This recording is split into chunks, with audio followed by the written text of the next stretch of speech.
Good morning students. In my previous video, I have introduced the concept of refraction and we have already discussed refraction through a glass slab. Today, we will discuss refraction of light through a compound plate. So this is a compound plate. What is a compound plate? Compound plate, it is a plate or it is a slab slab it is made up of two different materials. So if I will take this outer material, maybe air or any other medium, if it is having refractive index A, this medium is having refractive index B, this second part of compound plate have refractive index C, and again this is first medium, right? Now here we have to discuss that when a ray of light passes from this A medium to B and then from B to C and then C to A, so how the refractive indices are related with each other. First of all, I will just draw a normal, right, at this point, and at this point. This is taken so that we can show the path of ray of light. As now here ray of light I am showing here, this is the ray of light, this is incident. That is, it is incident at angle I. Now it is bending towards the normal. Then when it is bending towards the normal, then refracted ray, let this angle is R1 and this angle is also R1 by Mach's property. Then again this ray of light must bend. Yes, this point should be here. So I will just correct it. As it will bend towards the normal, so the point should be normal. I will draw here. I will rub that point. Just wait. Now here, as the ray of light is incident from B medium to C medium, again it is more denser medium, so it will bend towards the normal. Let this angle is R2. So this angle will also be R2. Now here, again it is moving out from this denser medium to rarer medium. So here while drawing it, I must draw it parallel to incident ray. क्योंकि जब भी slab से या इस तरीके के arrangement से जब भी रे ऑफ लाइट बाहर आती है, it must be parallel to incident. So this angle I am directly taking it to be i. This angle is equal to i. तो ये कॉन्सेप्ट तो सिमिलर है जो हमने पिछला एक्सप्लेन किए. अब देखते हैं, हम इस पॉइंट को लेबल कर लेते हैं. मान लो A, this is B and this is सी.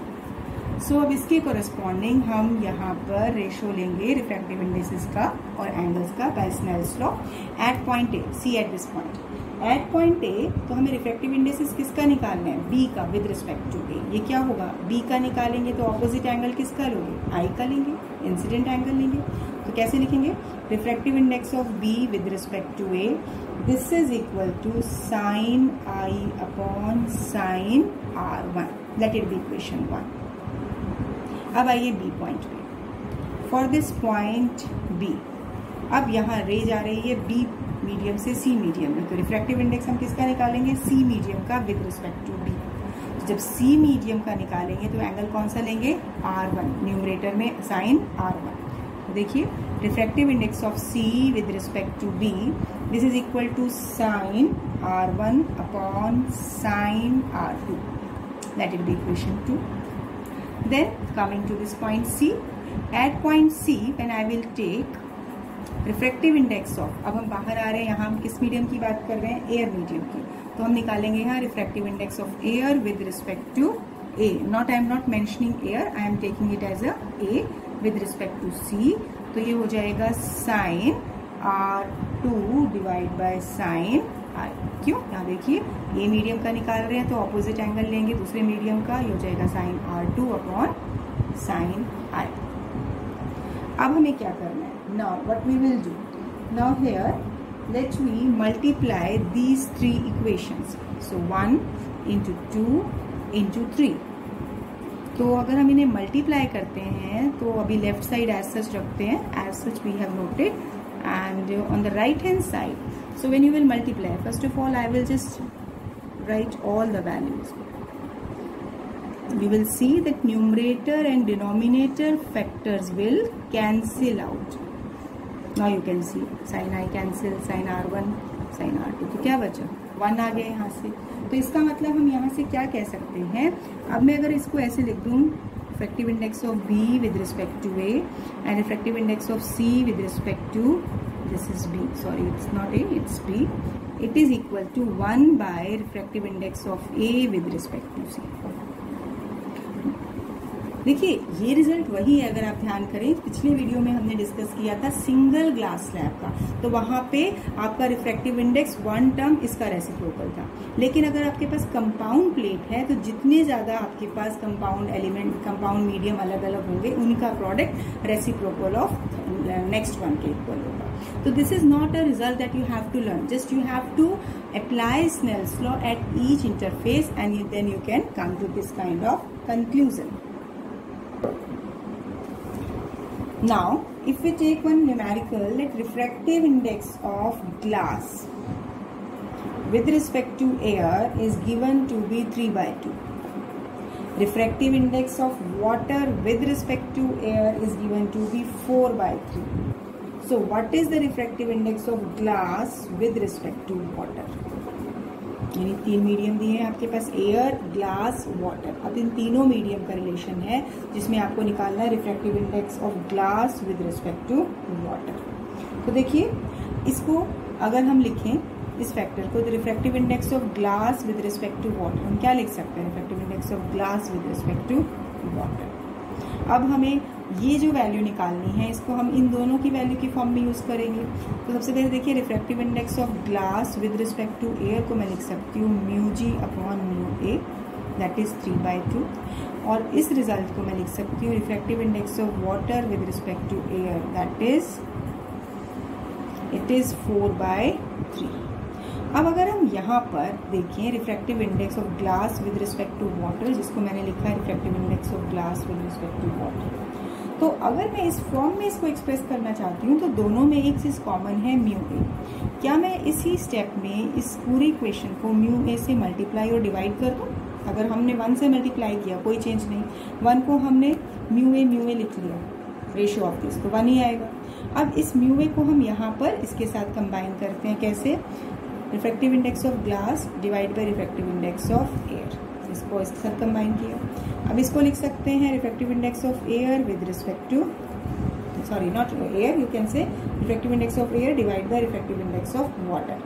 तो अब यहाँ देखिए refractive index of glass with respect to air कितना है, 3/2. And refractive index of water with respect to air कितना है, 4/3. लेकिन यहाँ तो ये रिजल्ट रेसिप्रोकल फॉर्म में है ना, तो इसका रेसिप्रोकल क्या हो जाएगा, 3/4. ध्यान से देखिए ये रिफ्रैक्टिव इंडेक्स, यहाँ यूजुअली स्टूडेंट्स गलती करते हैं क्योंकि ये और ये रिफ्रैक्टिव इंडेक्स रिवर्स है, तो इसका मतलब हमें यहाँ पर इसका रेसिप्रोकल लेना है. तो कितना आ जाएगा, 9/8. Just this is an example which I am explaining you कि अगर ये हमारे पास सिंगल स्लैब था जिसमें आपके पास air, glass, water compound mixture हो गया, इन तीनों का कंपाउंड स्लैब हो गई आपके पास, ऐसे कोई भी कॉम्बिनेशन हो सकते हैं. Now next we are taking real depth and apparent depth.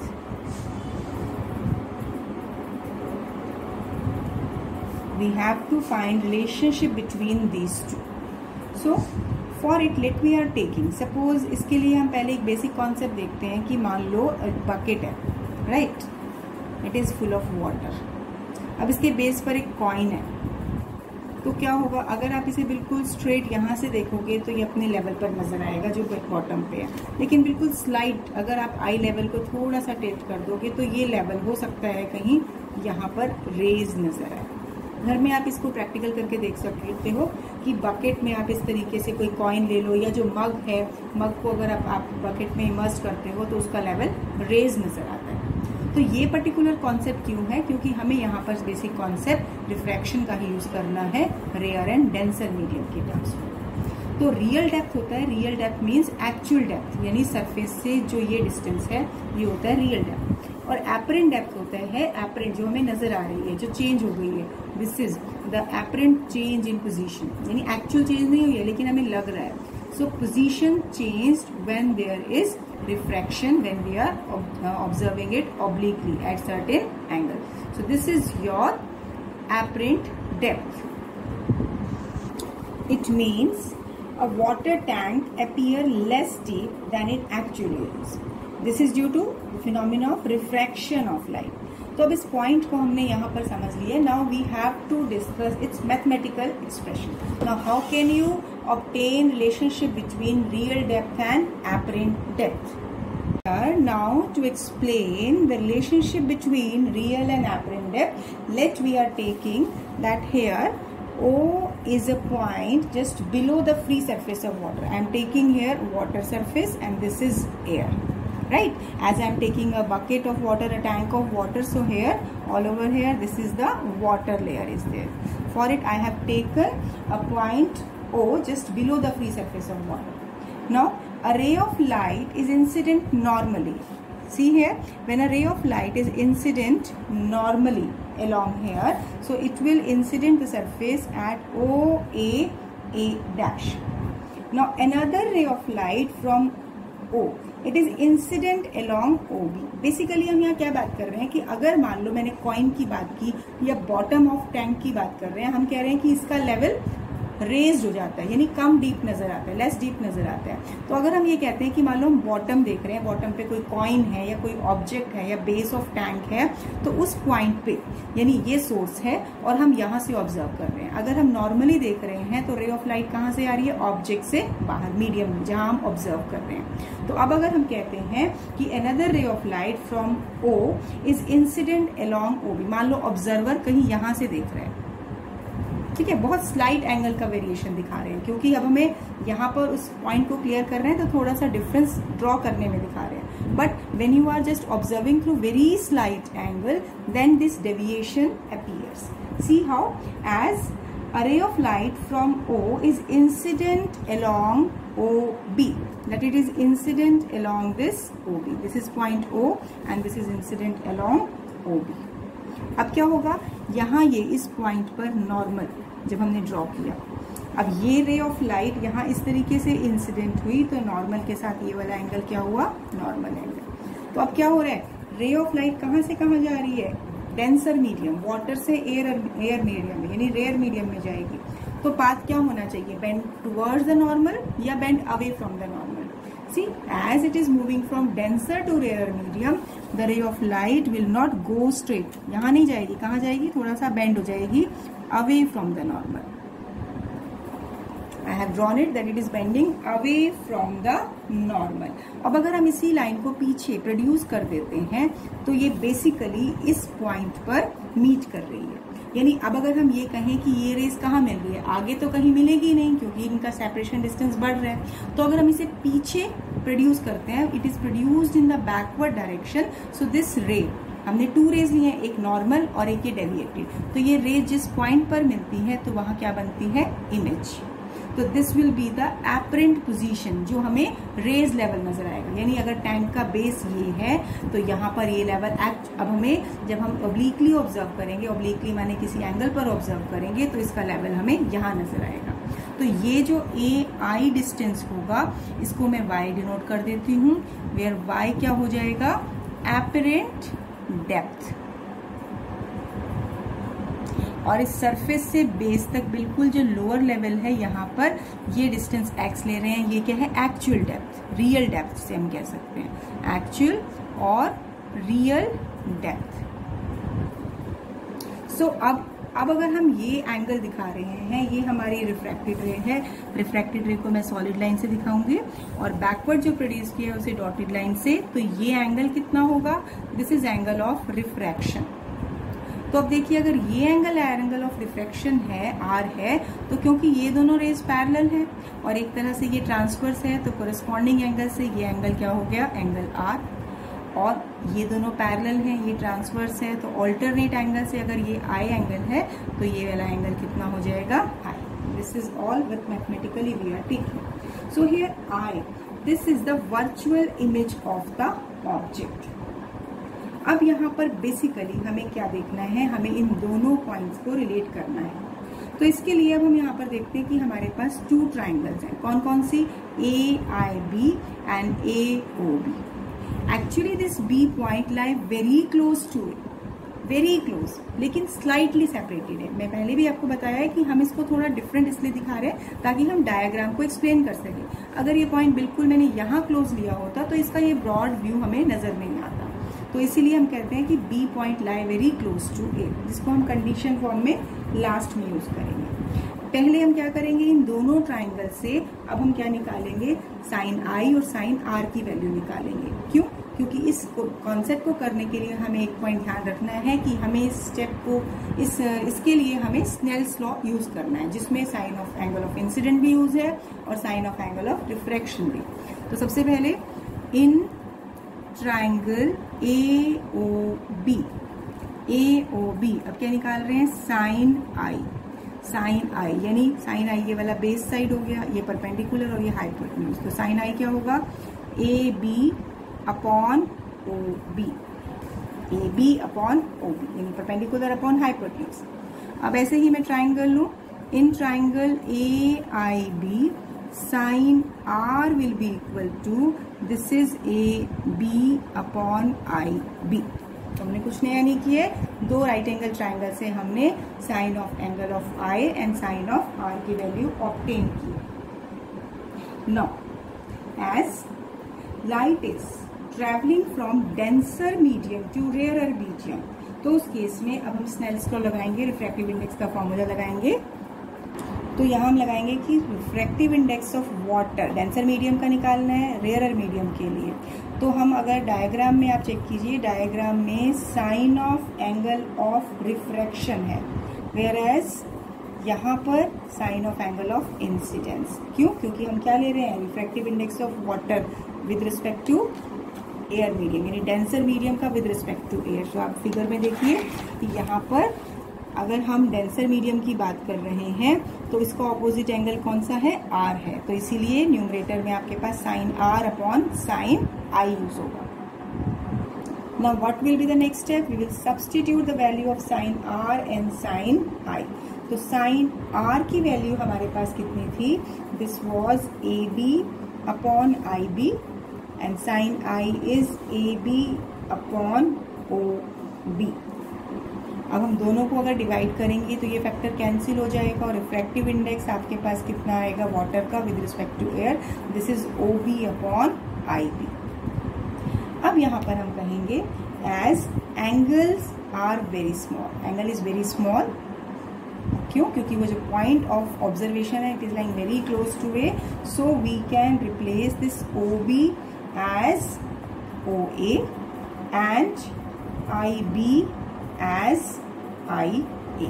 कैसे? देखिए इस फिगर में, देखिए यहाँ पर चेक कीजिए, देखिए ओ बी को हम क्या ले रहे हैं, ओ ए, क्योंकि एक्चुअली ये पॉइंट ऑलमोस्ट इसके पास ही है, यानी ये डिस्टेंस बहुत कम है, तो ओ बी की जगह हम ले सकते हैं इसको ओ ए। सिमिलरली आई बी की जगह भी हम क्या लेंगे, आई ए। कंडीशन क्यों लिया है, क्योंकि ये एंगल ये बहुत ही स्मॉल एंगल्स हैं, जिसकी वजह से हम इसे डायरेक्टली ए पॉइंट के विद रिस्पेक्ट में ऑब्जर्व करते हैं, मेजर करते हैं। सो now here we can write refractive index of water with respect to air is OA divided by IA। अब देखिए OA क्या है, OA है आपके पास है रियल डेप्थ, जिसे हमने इंडिकेट किया है X से, और IA क्या है, apparent depth, change depth, this is represented by Y। So refractive index of water with respect to air is X upon Y। This is a result which you have to learn।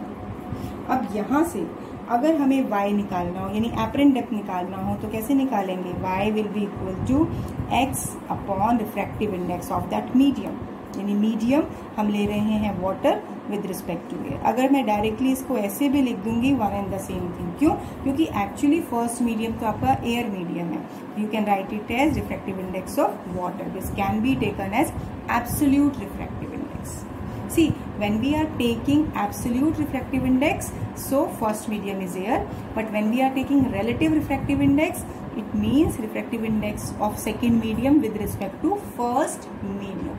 Actually absolute भी first medium के with respect में है absolute refractive index, लेकिन क्योंकि first medium की value refractive index की value 1 हो गई है, तो उसे हम usually absolute refractive index कह सकते हैं।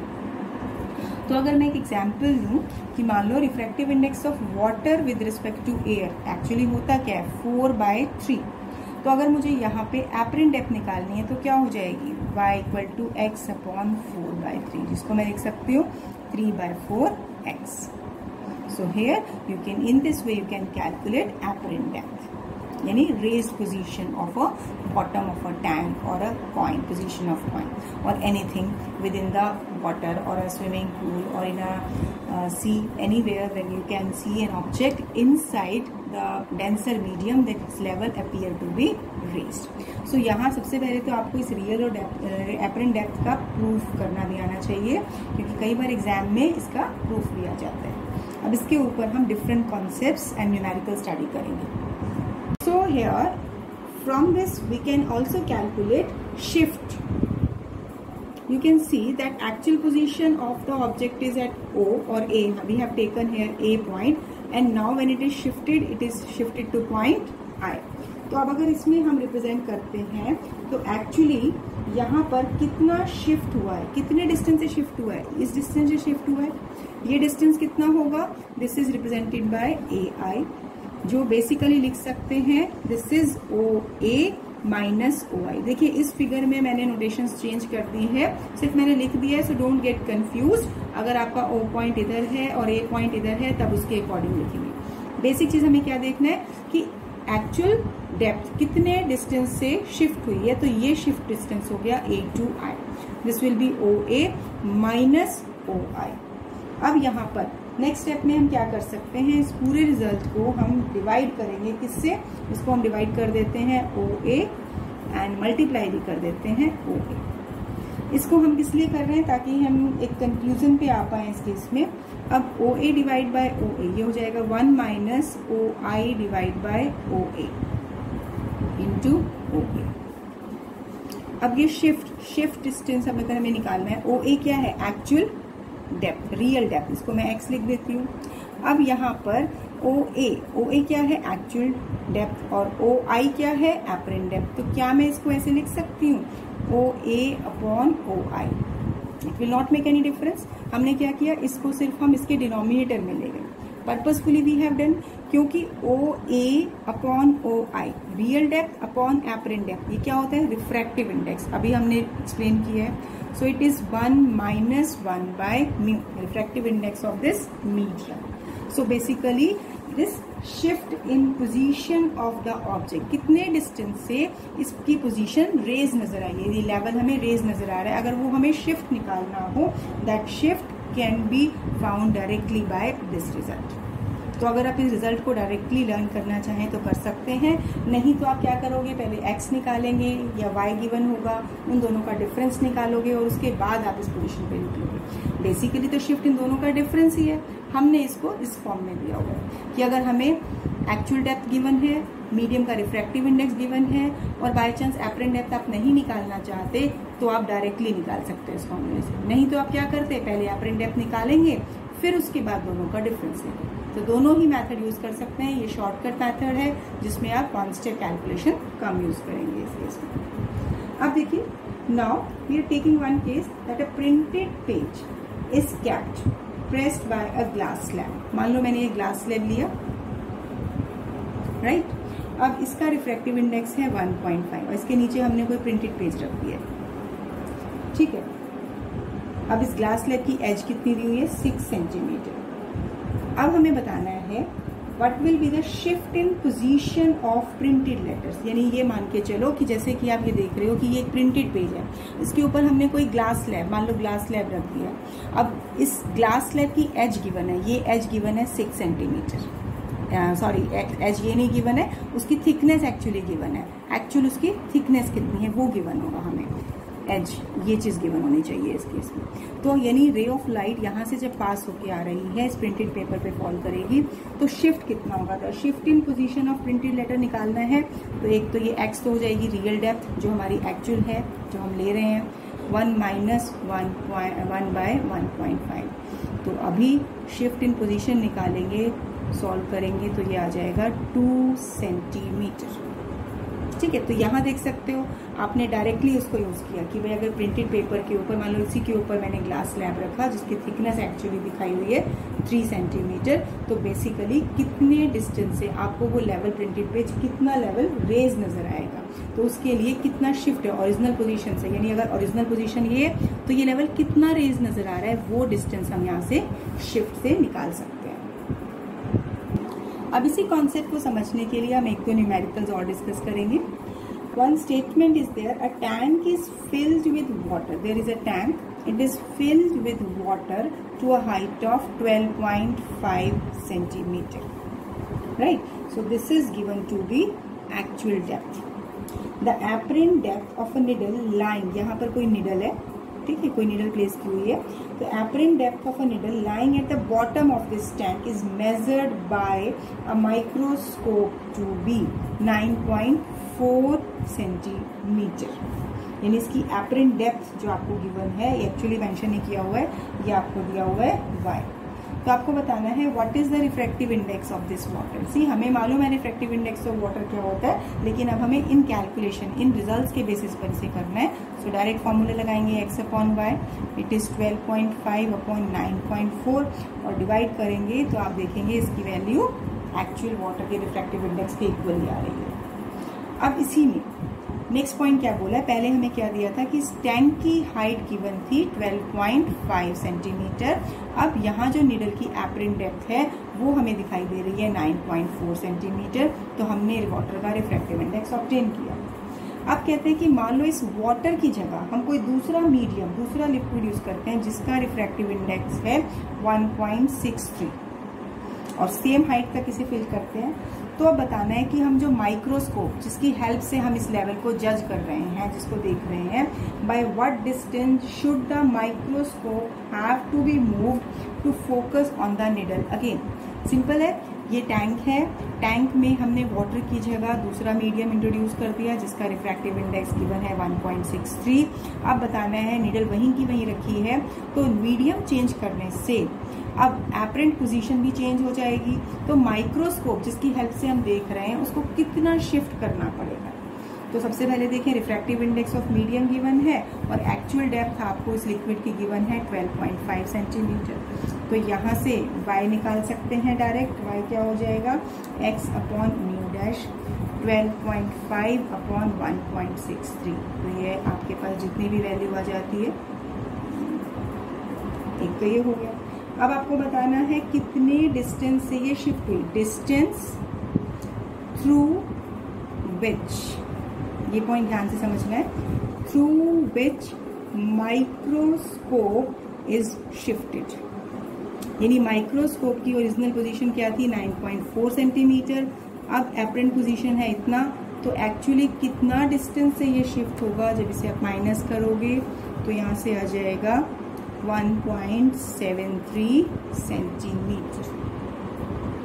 सो बेसिकली मेन पॉइंट क्या है कि यहाँ पे माइक्रोस्कोप की ओरिजिनल पोजीशन जहाँ पे थी, अब माइक्रोस्कोप को शिफ्ट करना पड़ेगा क्योंकि एपरेंट पोजीशन आपकी निडल की चेंज होगी। क्यों? क्योंकि लिक्विड का रिफ्रैक्टिव इंडेक्स यहाँ पे बढ़ गया, तो उसके कोरेस्पॉन्डिंग जितना रिफ्रैक्टिव इंडेक्स बढ़ जाएगा उतना ही एपरेंट डेप्थ भी कम हो जाएगी।